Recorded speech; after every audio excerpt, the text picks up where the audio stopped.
I'm going to talk about the iPhone 16e. And here's what I have to say about the iPhone 16e. I've already made my initial impressions of the iPhone 16e. You can do check out that video in the iCard above or in the description below. Without a further ado, here's what I want to tell you all about the iPhone 16e. After my thoughts, I would say this probably like sort of my review about it in a way that how I feel the iPhone 16e could have been better, and at the same time what Apple has done to make it feel balanced, but not in a way that many had expected it to be. So yes, let's talk about the design. It's not we all were aware that the design would be similar to the iPhone 15, 16 and the 14 respectively, and we have got that. The body is almost of the iPhone 14, reminiscent of the iPhone 14, and the what do you say the functionality and all is somewhat of the iPhone 15 Pro, I would say. That is that how I would put it in my perspective. If you look at the iPhone 16e from that point of view, it's like a Frankenstein version between the iPhone 14 design and a feature set of the iPhone 15 Pro. That's how I would say the iPhone 16e feels in a nutshell. My main like gripe or my nitpick would be with the design mostly is it might be a fusty design, an old design, but at the same time I'm not too inclined or not too sure if the notch I would prefer the notch design or dynamic island design. But either way I'm fine with it. And personally when I saw the iPhone iPhone 16e, I felt the notch did not make any difference to me, or it was not something like I would personally feel I need it or not need it. Like what I'm trying to basically say is regardless if there was a dynamic island or a notch, it would not make any difference to me in my day-to-day use. But where one thing I personally feel where the dynamic island plays a vital role, at least in the iOS ecosystem, especially in the iOS 18, is how action button acts as a multitasking way, like with Spotify, Uber, and all the live activities and all the how action button and island plays a major role. Like you can do two things at once. Where with Notch you can do not do anything apart from silence and one-time actions. Whereas with dynamic island you can use two apps simultaneously doing two different functions at the same time without need to switch apps or anything as such. As for something I personally like is that action button coming to the iPhone 16. I'm glad because I knew that somewhere this would make its way to the iPhone 16 regardless of what anyone said.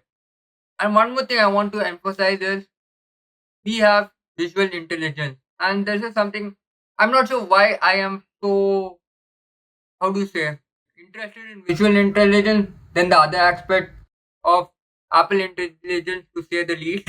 Because visual intelligence I feel might feel like a gimmick, but for those who like travel a lot or who are curious enough to seek knowledge or want to know new things, I feel visual intelligence is great in that aspect, and I feel the placement of visual intelligence is what makes it even more appealing to me at least.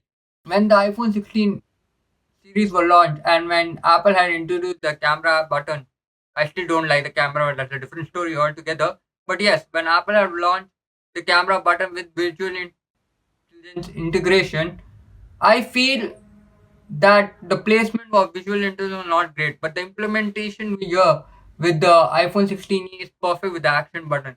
The Frankenstein version of the Fusion, I would say, is great in that aspect. In fact, I had talked about that in my initial video as well in the iPhone 16e video. And the other thing that I like is that action button now it's not something like a pro level feature or something like that you can only get in the 15 Pro onwards and 16 series. Now it's available in the quote unquote budget friendly, I would say, iPhone 16e. But either way, that's something I love that Apple has given the action button in the iPhone 16e. Coming to battery life, I'm somewhere here.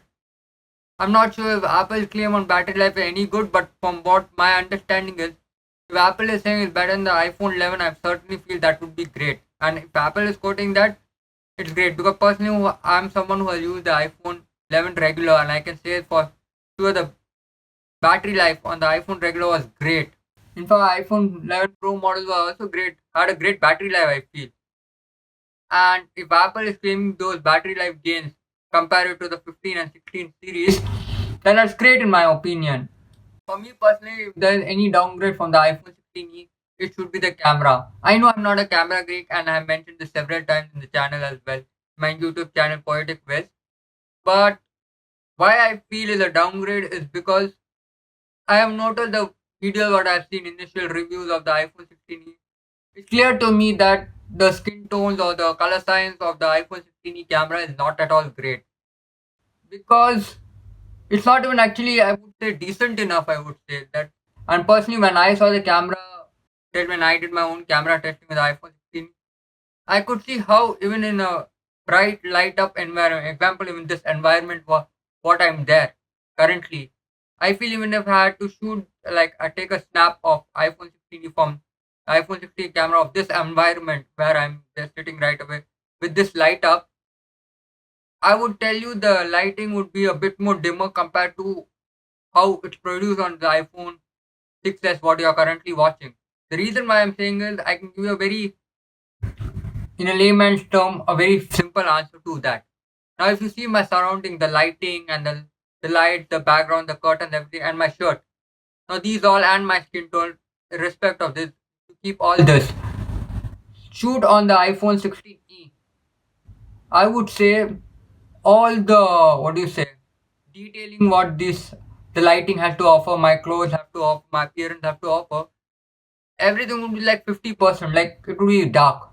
It would be to like, how do you say, if you go to any place where there's no at all no light and you want to capture that light or like get somewhat sort of a light, iPhone 16 is not, would be not able to do that in any aspect, especially even with the skin tone is totally bad, I would say. At least if I had had the skin tone somewhat better, at in a neutral form, I would have still what would have not mind with the iPhone 16 camera. Personally, for me, the iPhone 16 camera is, what do you say, a downhill. At least okay for someone who does not take photos a lot and want a decent camera. I feel that's where the iPhone 16 let down for me personally. If it had a decent camera, I still now feel I would get the iPhone 16 SE over the iPhone 15 regular in that aspect. But that's where I feel the camera is a big letdown for me personally.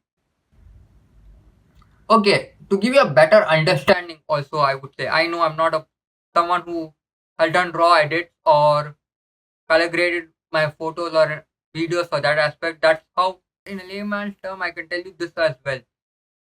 As someone who has done professional photography from raw to an edit mode, you see the differences. You will notice when you do it in S-Log or in a raw format, camera format, everything feels a bit like there's no pop of color, there's no anything. Everything is very blank, very paste, very, what do you say? There's no emotion to the what is it? Videos or photos. There's no color to it. No, but just you almost feel like black and white. That's how I feel right out of the camera. Like when you capture the iPhone 16 camera, that's how it feels capturing photos or videos with iPhone 16e. That's my equivalent to how the camera feels. If I have to give a in a layman's perspective or visual representation or something like that.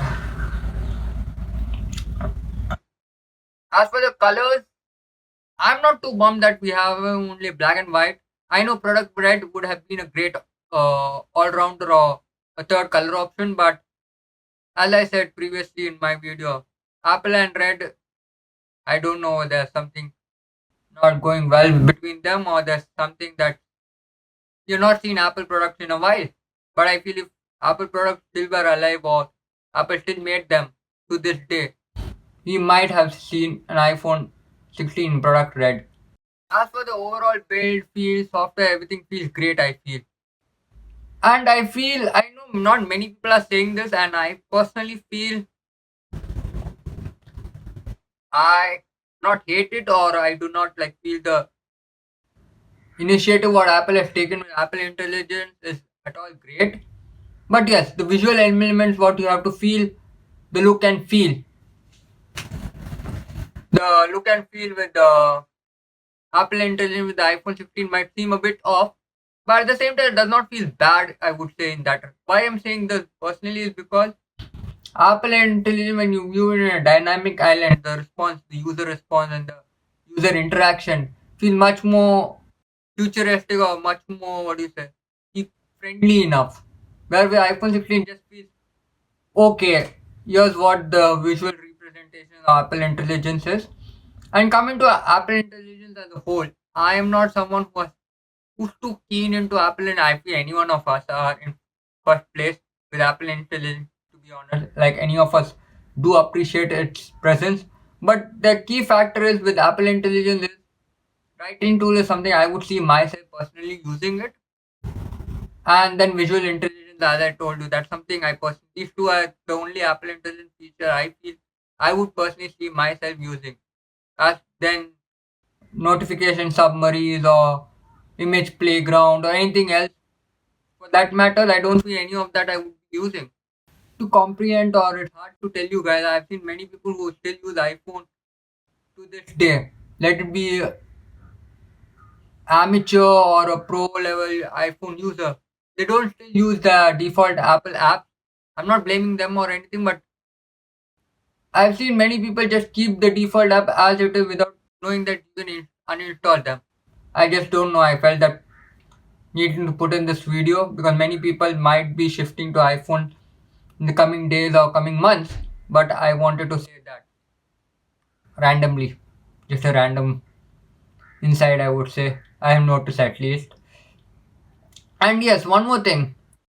Coming to random facts and insights, where action button shines with iPhone SE and a step up I would feel in the right direction is if you use Apple shortcuts with iPhone 16, it's great. I feel once you get into the Apple shortcut, there's no way looking back. And personally, as someone who's been using it, Apple short since I got to know it, I've been using it daily. I've not been using it at a pro level or something, but at a amateur or whatever, in a rookie level, I'm using only for very basic stuff.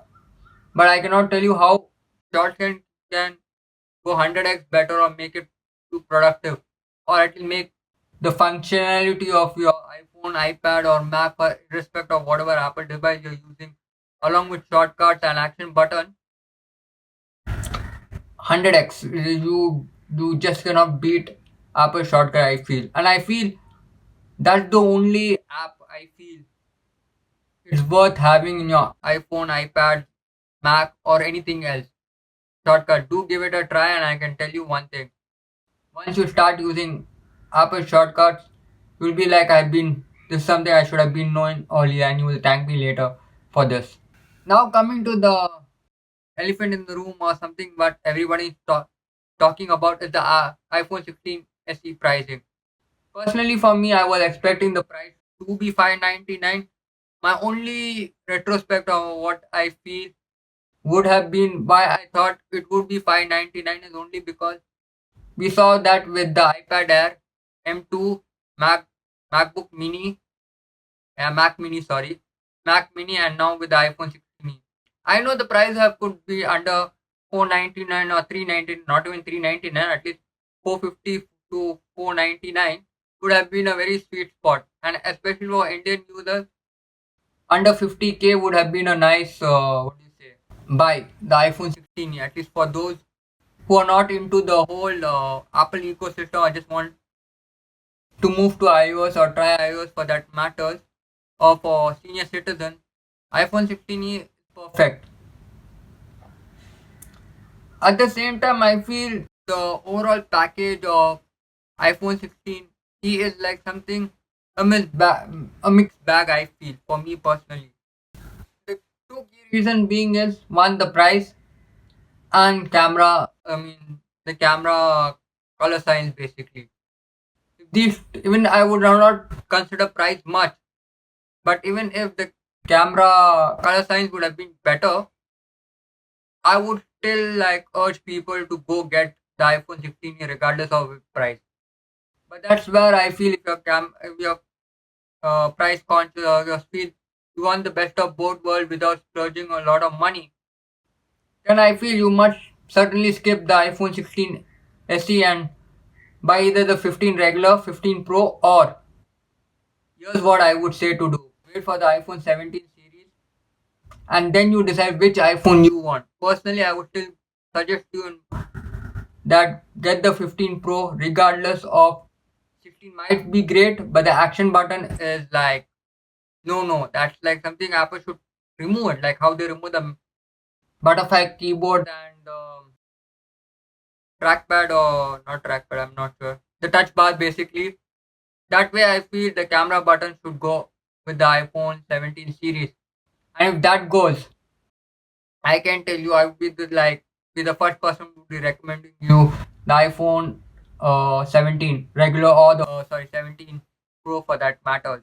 Everyone is depending on the iPhone 17 Air, but I don't want to talk much about it because I've already made a separate video regarding it. But overall, I feel iPhone 16 is a mixed bag. I feel it's like with Apple Intelligence and the notch, the cameras, everything, the pricing especially, everything is haywire with the iPhone 16e.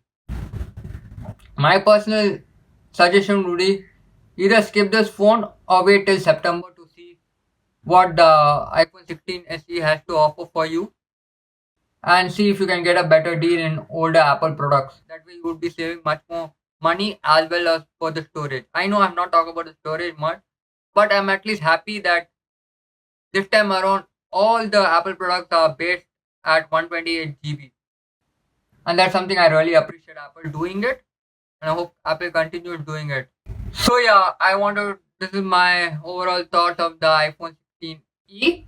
I know I just want to tell you like every time I'm telling iPhone 16e in this video, I'm like, am I telling the right word or what word? But tongue twister it almost feels like. But either way, I hope you like this video.